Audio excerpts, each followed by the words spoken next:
नमस्कार, मैं हूं दिबांजलि मोइत्रा। कोरोना जो ना कराए, आधे देश दिवालिया होने की लाइन में है। श्रीलंका हो भी चुका है और अब इराक की संसद पर प्रदर्शनकारियों ने कब्जा कर लिया और लग रहा है कि इराक दिवालिया हो गया। इसके साथ ही साथ बांग्लादेश की खबरें भारत को डराने लगी। लग रहा है कि बहुत जल्द भारत का सीमाई पड़ोसी दिवालिया हो जाएगा। जी हाँ, खबरों की माने तो ईरान समर्थित राजनीतिक दलों द्वारा प्रधानमंत्री पद के लिए उम्मीदवार का चयन किए जाने के विरोध में सैकड़ों इराकी प्रदर्शनकारी बुधवार को इराकी संसद में घुस गए। इनमें कई प्रदर्शनकारी एक प्रभावशाली मौलवी के अनुयायी थे। कुछ को मेजों पर चढ़ते और इराकी झंडे लहराते देखा गया। उस समय वहां कोई सांसद मौजूद नहीं था।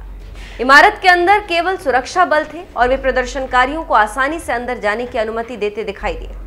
विदेशी मीडिया की माने तो इन प्रदर्शनकारियों में अधिकतर इराकी शिया नेता मुक्तदा अल सद्र के अनुयायी थे। ये प्रदर्शनकारी पूर्व मंत्री और पूर्व प्रांतीय गवर्नर मोहम्मद शिया अल सुदानी की उम्मीदवारी का विरोध कर रहे थे। मोहम्मद शिया अल सुदानी को ईरान समर्थक नेता माना जाता है। संसद में बवाल बढ़ता देख प्रधानमंत्री मुस्तफा अल कदीमी ने प्रदर्शनकारियों को ग्रीन जोन से तुरंत वापस जाने की चेतावनी दी। उन्होंने बयान जारी कर कहा कि सुरक्षा बल देश की संपत्ति की रक्षा, विदेशी मिशनों की सुरक्षा और सुरक्षा व्यवस्था को बनाने के लिए स्वतंत्र एक्शन ले सकते हैं। मुक्तदा अल सद्र के गुट ने इराक में अक्टूबर 2021 के चुनाव में 73 सीटें जीती थी। इसी के बाद 329 सीटों वाली इराक की संसद में ये गुट संख्या बल के मामले में सबसे बड़ा बन गया था। लेकिन वोट के बाद से नई सरकार बनाने के लिए बातचीत रुक गई और अल सद्र राजनीतिक प्रक्रिया से हट गए। अब वो अपनी पसंद के राजनेता को प्रधानमंत्री बनाना चाहते हैं, लेकिन विवाद खड़ा हो गया।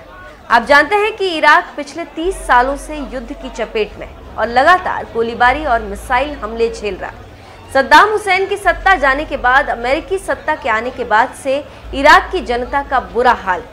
लोग भूखे मर रहे हैं और अगर उससे बच रहे हैं तो मिसाइल से मौत हो रही।